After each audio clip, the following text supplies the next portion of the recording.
आमच्या जावाईवर आणि माझ्या मुलीवर सुद्धा विश्वास ठेवायचा नाही। या लोकांनी आपला धोका दिलेला आहे। बाजूला प्राणहिता नदी आहे, त्या प्राणहिता नदीमध्ये सगळ्यांनी फेकून दिला पाहिजे आणि सरळ गोदावरीला निघून सगळं आपला समुद्रामध्ये निघाला पाहिजे। या दृष्टिकोनातून आपल्याला काम करावं लागेल। लोक पक्षफोडीचा कार्यक्रम केले 40 वर्ष, त्या पक्षाचे नेते जे लोक घरफोडीचे कार्यक्रम घेतलेले आहेत, आता नुकताच आता घेणार आहेत, त्या घरफोडी करून माझ्या स्वतःच्या मुलीला माझ्या विरोधामध्ये उभा करायचा धंदा या राष्ट्रवादी काँग्रेस हे लोक प्रयत्न करत आहेत। त्यांच्यावर कदापि तुम्ही सगळ्यांनी विश्वास ठेवायचा नाही। आमच्या जावाईवर आणि माझ्या मुलीवर सुद्धा विश्वास ठेवायचा नाही। या लोकांनी आपला धोका दिलेला आहे। या लोकांनी धोका दिलेला आहे। त्या लोकांना बाजूला प्राणहिता नदी आहे, त्या प्राणहिता नदीमध्ये सगळ्यांनी फेकून दिला पाहिजे आणि सरळ गोदावरीला निघून सगळं आपला समुद्रामध्ये निघाला पाहिजे। या दृष्टिकोनातून आपल्याला काम करावं लागेल। हे काय चाललंय? ठीक आहे, पक्षफोडीचा कार्यक्रम तुमचा झाला आणि घर फोडायचा सक्का मुलीला तुम्ही बाजूला घेऊन आमच्या बापाच्या विरोधामध्ये जेही पोरगी आपला बापाचा होऊ शकला नाही ते तुमचा कसा होणार आहे ह्याचा तुम्हाला विचार करावा लागेल। काय तुम्हाला न्याय देणार आहे लोकांना? जी पोरगी आपला होऊ शकला नाही बापाच्या, तुम्हाला लोकांचा काय न्याय देणार आहे, तुमचं काय काम करणार आहे ह्याचा सुद्धा तुम्हाला पुढे विचार करावा लागेल। हर नाही मी आगे छू थांबा।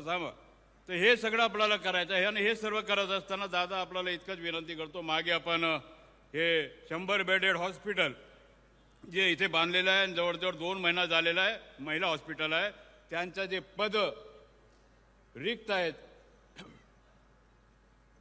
युनुसभाई थोडं महत्त्वाचा एक मुद्दा आहे, ते आपले जे पद रिक्त आहेत ते पद रिक्त आपलं हॉस्पिटलचे ते आपल्याला भरायचं आहे। मागच्या वेळी सुद्धा वडलापेटला आपले उपमुख्यमंत्री आपण फडणवीस साहेबांनाही सांगितलं, आपल्यालाही सांगितलं, आपल्याला कसंही करून पदनिर्मिती करून त्याचं उद्घाटन आपल्याला करायचं आहे।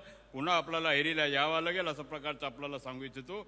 आणि हे जे महत्त्वाचं म्हणजे जवळजवळ 20 वर्षापासून महाराष्ट्रातील जे कामगार आपले ग्राम रोजगार जे काम करत आहेत त्याच्यामध्ये जवळजवळ 12 ते 13 हजार लोक आहेत। त्यांच्याकरता कुठेतरी आपल्याला विचार करावा लागेल, कारण की या सगळं जंगल क्षेत्रामध्ये आपला नक्षल क्षेत्रामध्ये काम करत आहेत। बाकी पूर्ण म्हणजे महाराष्ट्रामध्ये 12 ते 15 हजार लोक आहेत।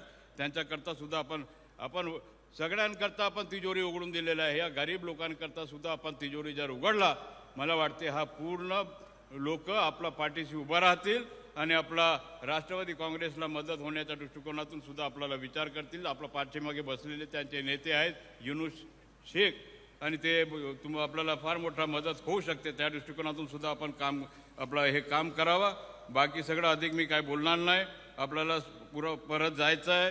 आता पुढे मला महिनाभर बोलायचं आहे, आणखी महिना म्हणजे इलेक्शन लागेपर्यंत मला बोलतच राहणार आहे आणि ते राहावं लागणार आहे। परंतु मी आपल्याला खबरदार केलेलं आहे, मला माझ्या नावाचा वापर करून कोणीही आला तर त्या लोकांना आपल्या दारातून बाहेर काढा, गावातून बाहेर काढा, हे सांगण्याकरता मी इथे उभा। जास्त मला काय बोलायचं नाही।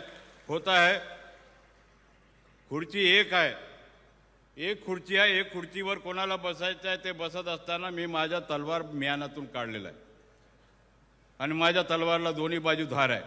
सिंगल धारवाला नाही, डबल धारवाला आपला तलवार आहे। आणि त्या दृष्टिकोनातून मी या राजकारणामध्ये आम्ही विसरणार नाही की हा आमचा मुलगी आहे, हा माझा बाप आहे, हा माझा भाव आहे, माझ्या बहीण आहे, हे सगळं आम्ही काय विचार करणार नाही। जे माझ्या त्या खुर्चीवर बसायला पाहतील त्यांना बाजूला करायचं काम मी करणार आहोत। म्हणून हे तुमचं मी काम केलं, इमाने इतबारे काम केलं। 50 वर्ष या भूमीचं रक्षण करण्याच्या दृष्टिकोनातून, या भूमीमध्ये राहणारा गरीब आदिवासी माणसाला न्याय देण्याच्या दृष्टिकोनातून मी सतत काम करत आलेलो आहोत। आणि मध्ये येऊन हे जर असं प्रकारचं वातावरण तयार करत असतील तर त्या लोकांना आपल्याला वाट लावायचं काम पुढे त्या कालावधीमध्ये करावं लागेल। अशा प्रकारचं आपल्या सर्व जनतेला मी आवाहन करतो।